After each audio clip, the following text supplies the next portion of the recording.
Okay, thank you very much. Maybe just, that's it. Can you see that then?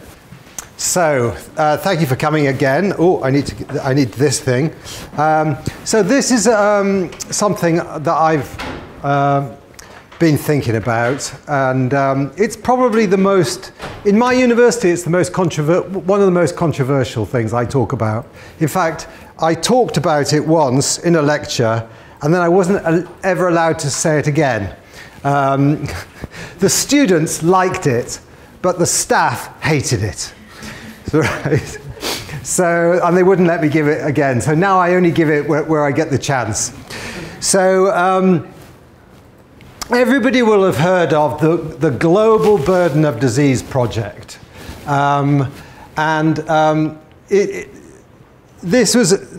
This lecture is based about a paper that I wrote about it.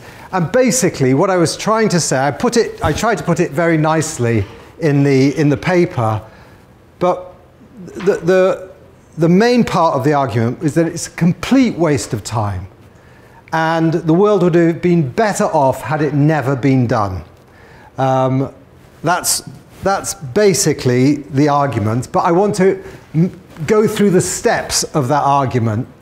So the big idea with the Global Burden of Disease study is that if we could add up all of the suffering in the world, if we could sort of get a measure of, if we could count all of the ill health in the world, then that would help decision makers, researchers, and citizens understand what the most important problems are, right?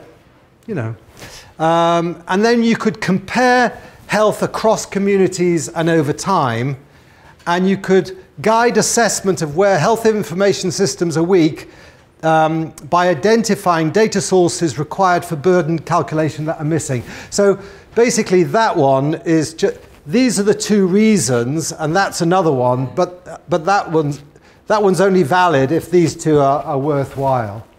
Because that's saying, right, okay, if we could work out disease burden, we could find out where we need information to work out disease burden that we don't have. So it's basically helping decision makers, researchers, and citizens understand what the most important problems are. But what does that mean? Most important. What does most important mean? I mean, what's the most important health problem in the world? Do you think? I mean, what would you think the most important health problem is, and why? Sorry to pick on you. You just had a nice, bright pink pencil case that attracted my attention, and she hides it under the table. Glasses case. Oh well, it's even better then. I guess it's infectious disease. Why do you think infectious disease are the most important problem? It's curable. All right, that's interesting. What about you? What do you think is the most important problem? Heart disease. Heart disease. Why do you think that's the most important problem? The most frequent. It's the most frequent. Okay. Well, I think the thing is, I think this is a bit vague. What most important is it's a little bit vague. This is what important people in leading global health positions say about the Global Burden of Disease study and why they think it's important. So the Director General of the WHO says, accurate assessment of the global, regional and country health situation and trends is critical for evidence-based decision making. Okay. Which is interesting because we've been doing public health for a long time before we had it. But now it's become critical. The editor of The Lancet said, an important contributor to our understanding of present and future health priorities. Right? It's saying what the most important are. These are our priorities. So that, if we add up all the burden of disease in the world, cardiovascular disease might be the #1. So that's where we should be putting our efforts. That's our priority, cardiovascular disease, because it's the most frequent health problem. And you know, the Global Burden of Disease study challenges us to be rigorous and clear in our arguments about the criteria that should be used to guide programming investment decisions. That's the president of the World Bank. So the president of the World Bank thinks we should decide where our money goes on the basis of global burden of disease calculations. Now that's a really big worry, I think.